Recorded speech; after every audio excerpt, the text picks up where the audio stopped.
Bonjour, je suis Jacques Froissant. Aujourd'hui, on va parler des recommandations sur LinkedIn.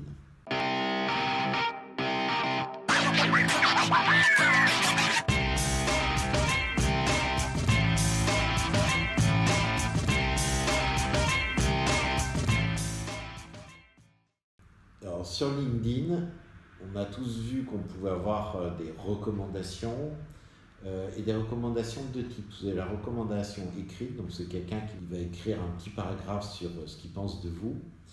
Et un deuxième type de recommandation qui est la recommandation des compétences qui se fait par vote en un clic face à une compétence. Alors quelles sont l'utilité qu'on ne perçoit pas toujours très bien. La première pour la recommandation écrite, il faut savoir qu'une étude de LinkedIn a démontré que les managers qui tombent sur des profils qui ont des recommandations sont plus attentifs aux profils.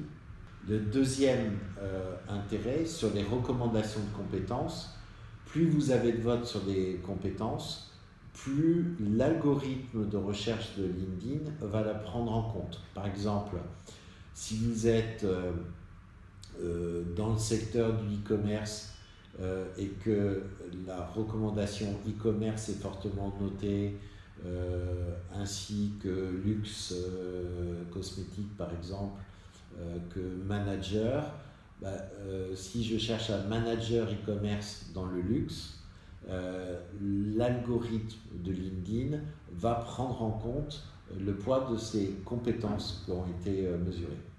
Alors, comment on s'y prend? Sur la recommandation écrite, vous allez avoir soit des managers ou des collègues qui vont faire spontanément une recommandation, mais plus généralement, c'est vous qui allez la solliciter.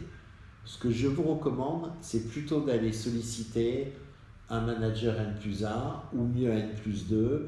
C'est clair qu'une compétence qui vient d'un directeur, de votre directeur marketing, si vous êtes dans le marketing, d'un directeur commercial, d'un directeur général ou d'un PDG, a aux yeux extérieurs quand même un peu plus d'impact. Dans la compétence, dans la recommandation, on s'aperçoit qu'il y a une vraie différence entre une vision US, américaine, et une vision France. En gros, quand on regarde les compétences aux États-Unis, c'est souvent, en gros, c'est pour dire c'est un bon gars, c'est un bon camarade de travail, je le recommande pour ça. Alors qu'en France, on est tout de suite beaucoup plus sur la notion de la performance. Est-ce que c'est un bon élément au sens, est-ce que c'est quelqu'un qui bosse bien, qui est performant?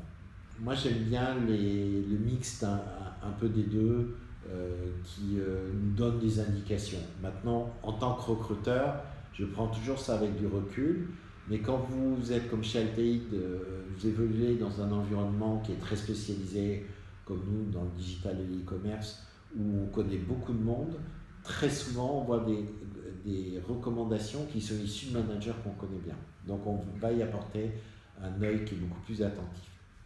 Alors, ce qui est plus obscur aux yeux de tout le monde, c'est la recommandation de compétences. Hein, vous savez, en bas, vous avez toutes des lignes avec des compétences, et puis vous voyez les gens qui votent pour vos compétences. Alors d'abord, c'est vous qui allez indiquer les compétences de base qui vous caractérisent et celles que vous avez envie qu'ils soient poussées. Et pousser ensuite derrière vos proches, vos relations à voter pour les compétences que vous avez envie de mettre en avant.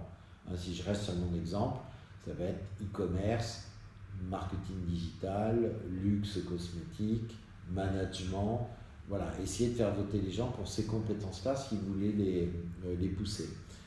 C'est plus facile et moins impliquant pour les gens parce que ça se fait en un clic. Donc c'est assez facile de pousser les gens à faire voter pour vos compétences. Puis après, assez mécaniquement, les gens au fil de l'eau, tiens, on va se dire, tiens, je vais les voter pour telle ou telle compétence en passant. Ça a un vrai impact sur l'algorithme du moteur de recherche, donc pensez-y. Ma recommandation, en conclusion, c'est sur vos 2-3 derniers posts, en particulier le dernier, c'est d'avoir au moins une recommandation écrite, idéalement 2, c'est pas la peine d'en avoir une ribambelle comme j'en vois certains, 4, 5, 6, 7, ça sert à rien. Et de pousser les gens à voter pour vos compétences. Donc Jacques a dit, faites-vous recommander. Et n'hésitez pas à liker cette vidéo comme toutes les autres. Et surtout, abonnez-vous à cette chaîne YouTube. Merci, à bientôt.